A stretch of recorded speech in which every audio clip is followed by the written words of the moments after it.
manquez pas les prochains épisodes en vous abonnant à notre chaîne.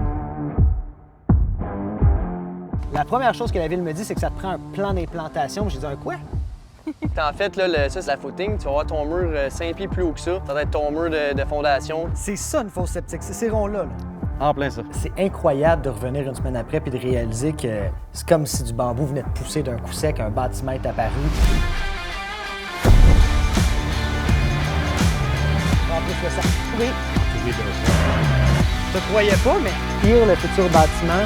Bienvenue à Mission Chalet.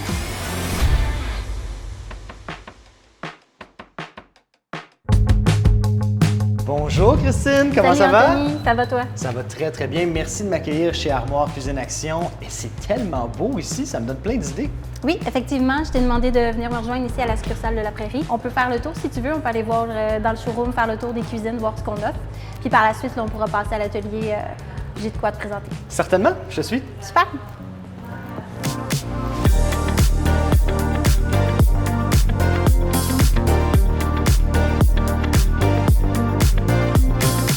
Wow! Hey, c'est vraiment impressionnant.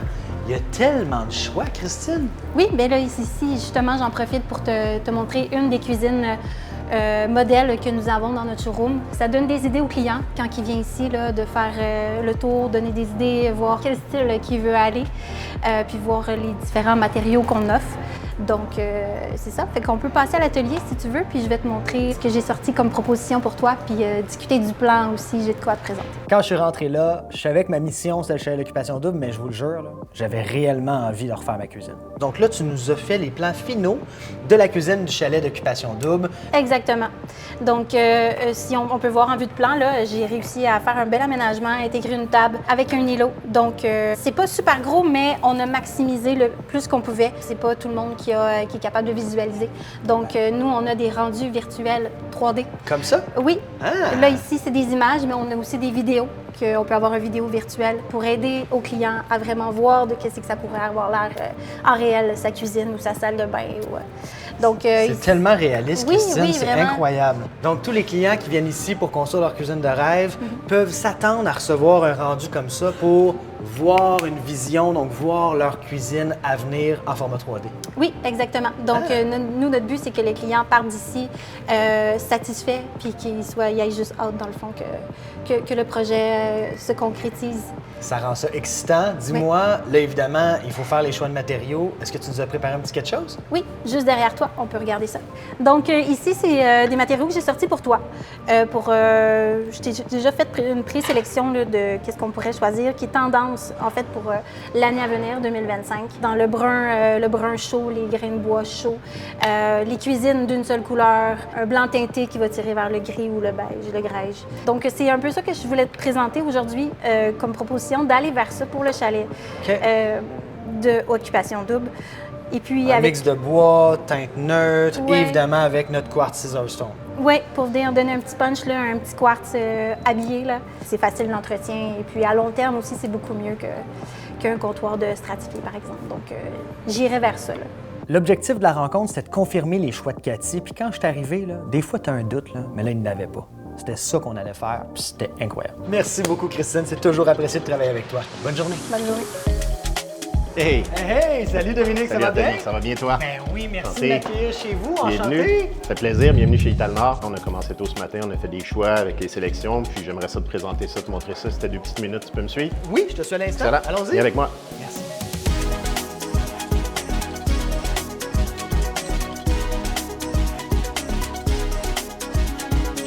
J'étais vraiment excité par cette rencontre parce que c'était la journée où on allait découvrir les choix de la céramique de la salle de bain du chalet d'occupation double. Alors, on a choisi des éléments au niveau des carreaux de céramique, finition, drain linéaire. On a décidé de changer la salle de bain un peu, faire une douche accessible, une douche italienne qui est très tendance actuellement. Ben oui. Fait qu'on a choisi nos carreaux en fonction de ça. On est allé avec les éléments de départ que Cathy avait sélectionnés avec la cuisiniste. On a travaillé avec ça pour mettre en valeur les éléments aussi, choisir des carreaux, puis donner un effet de grandeur. Parce que les mini-maisons, c'est un peu ça qu'on veut faire, je pense, maximiser l'espace, donner vraiment l'impression de grandeur. On est allé vers le terrazzo / marbre maintenant, là, qui est très actuel. Il y a un gros retour, grosse recrudescence ces matériaux-là, si tu veux, matériaux nobles un peu. On est allé pour aller chercher un peu plus de texture. La raison, c'est plus pour l'entretien, je te dirais. Au niveau de la texture aussi, l'antidérapance, parce que là, en faisant une douche à l'italienne, on a besoin d'avoir un peu de traction. On a besoin d'avoir quelque chose de sécuritaire aussi. Puis au niveau de l'entretien, c'est toujours plus simple quand on a un peu de texture, des motifs, des variations de couleurs pour la maintenance, tout ça. Alors les gens sont souvent concernés par ça. Puis la sécurité, c'est important aussi. 100%. Avec ça, je t'amène De l'autre vers côté. la couleur parce que tes yeux sont attirés un peu écoute, vers ça. je regarde ça, ça a l'air tout petit. Moi, je suis pas dans la céramique, fait que je me demandais comment on installait ça, mais ça va ensemble. Est-ce qu'on prend les deux couleurs? En fait, on hésitait pour les deux. C'est sûr que là, le vert est très tendance actuellement. On avait fait un premier choix plus sobre pour aller rechercher un peu le veinage. L'idée de ces carreaux-là, en fait, c'est pour pas tomber dans la monotonie d'avoir un seul carreau dans une salle de bain. On a décidé de faire les deux murs de côté de la douche avec à faire un accent de couleur. Donc, on voulait aller chercher un punch. Fait qu'avec Cathy, on a sorti différentes idées. Si tu remarques, il y a comme un petit veinage un peu doré dans le comptoir et dans la tuile. On avait l'option de faire les deux murs de côté, les murs latéraux avec ça pour aller rechercher un peu la quincaillerie, poignée, le ben bronze, oui. le veinage. Puis après ça, on a dit c'est peut-être un petit peu trop facile, un petit peu trop kit parfait. Fait qu'on a décidé d'aller un peu plus audacieux, puis de mettre du vert sur les murs, faire de quoi de puncher, quelque chose qui va faire wow, que les gens vont se rappeler au visuel une fois que ça soit installé. En général, sans parler de ces choix-là, c'est quoi le type de matériel qu'on doit choisir pour avoir justement une céramique qui va se laver mieux, qui va paraître moins sale? C'est plus au niveau de la texture. Le mouvement dans la tuile va aider à camoufler la saleté, la poussière, le fini du carreau aussi, le fait de ne pas avoir un carreau qui est ultra mat, ultra lisse, selon l'éclairage de la pièce, de la salle de bain. S'il y a beaucoup de luminosité comme ici, on évite les carreaux polis, on évite les carreaux foncés qui vont montrer des signes d'âge un peu après un certain temps, les égratignures, les choses comme ça. Alors, un carreau légèrement texturé, puis pour revenir à l'idée du drain linéaire aussi, qu'on va camoufler dans la tuile aussi. Si tu regardes derrière toi, c'est le carreau qu'on a sélectionné pour la douche. Étant donné que la douche fait 60 pouces de large, à ce moment-là, on a choisi des grands carreaux pour limiter le nombre de joints, qui est un autre critère qu'on recherche généralement pour l'entretien. Moins il y a de coulis, moins il y a de joints nettoyés, les gens ont plus d'aisance un peu pour la maintenance de la tuile quand il y a moins de coulis à nettoyer, pardon. Alors, ça, c'est le format qu'on a choisi. Merci beaucoup, Dominique.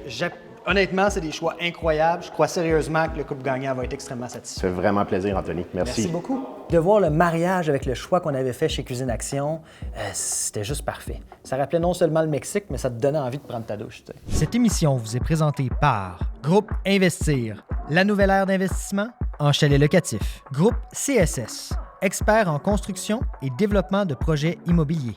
Blast Force, les experts en dynamitage et forage depuis 40 ans. Armoire Cuisine Action, conçue pour savourer la vie. Vaillancourt Portes et Fenêtres, une propriété à votre image. DBO Expert, pour vos installations septiques sans électricité. Construction SP Prestige, pour vos projets d'agrandissement et de rénovation.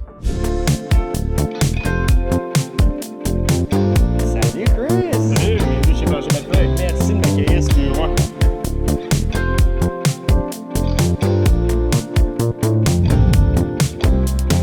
Donc ici, on est dans notre section de plancher de vinyle. Donc vinyle, il y a deux sortes. Il y a du SPC et du WPC. OK. Bref, c'est pas si compliqué. Un SPC, c'est fait en particules de pierre. Donc ça, c'est des produits qui sont hyper résistants au graphing. Sont un peu plus durs si tu échappes de quoi dessus. Ça, c'est un produit parfait. OK. Quand on parle du WPC, c'est un peu le même principe, 100% imperméable à l'eau, mais tu as un sous-couche de liège, puis le produit est un peu plus épais. Donc ça donne un peu plus de confort, puis un peu plus de... Quand tu marches dessus, c'est un peu plus chaleureux. OK. Puis dis-moi, pourquoi on choisit tout le temps du plancher de vinyle en chalet locatif au lieu de tous les autres choix que tu as dans ton showroom? La raison est simple, c'est un produit qui est tough à tout. Il est 100% imperméable à l'eau, c'est super résistant contre les graphings, puis quand on compare au bois, le bois il est plus susceptible à bouger avec le changement des températures. Ça, c'est un produit qui est beaucoup plus stable. Mais t'es-tu en train de me dire que si j'ai un dégât d'eau, le plancher, aucun dégât, là, on peut le reposer? Le plancher est fait que l'eau ne rentrera pas dans le produit en tant que tel.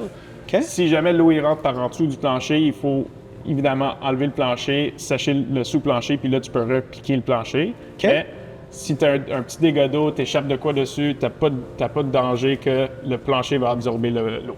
OK. Puis, c'est quoi le processus que je dois suivre pour acheter le bon plancher pour ma future maison? Bien, pour nous, ça revient tout le temps aux couleurs. C'est sûr que la couleur, c'est c'est l'affaire la la base. principale que le monde cherche, mais on va tout le temps conseiller des différents produits. Donc, ce produit comme exemple, Ça vient avec un planche plus large, puis des planches plus longues. Donc, si c'est quelque chose que vous cherchez dans votre design, tu veux un planche long-large pour accentuer la longueur de votre pièce, ça serait un exemple de produit parfait pour vous. Si tu cherches quelque chose avec un peu plus de budget en tête, ça serait des bonnes options aussi. OK. Puis, c'est quoi les nouvelles tendances en 2025? T'sais, y a-t-il une couleur? Y a-t-il un look? C'est où est-ce que ça s'en va, le marché du plancher? C'est sûr, c'est au goût du client, mais on voit certaines couleurs qui se retrouvent principalement. Donc, des couleurs naturelles comme ça. Sandance, c'est une couleur très populaire. Là, cette année, on voit beaucoup de bruns, donc des bruns comme ça, brun moyen, pas trop foncé. Ça fait, comme on dit, un petit comeback. Donc ça, c'est des couleurs tendances qu'on voit. Puis comme j'ai dit tantôt, les planches longs, larges, c'est vraiment la tendance en ce moment. Aussi, dans du locatif ou dans les chalets, on aime aussi avoir des nœuds, donc des planches qui ont un peu plus de relief, un peu plus de texture, d'imitation de vrai bois. Ça, c'est des produits qui sont vendeurs dans les chalets. C'est fou comment ça a évolué, le vinyle. Il y avait tellement de choix, là. J'étais vraiment content de prendre le temps de faire le tour de l'endroit pour réaliser que, dans le fond, là, le problème, c'est qu'il y a trop de choix. Merci énormément, Chris, pour la visite d'aujourd'hui. Ouais.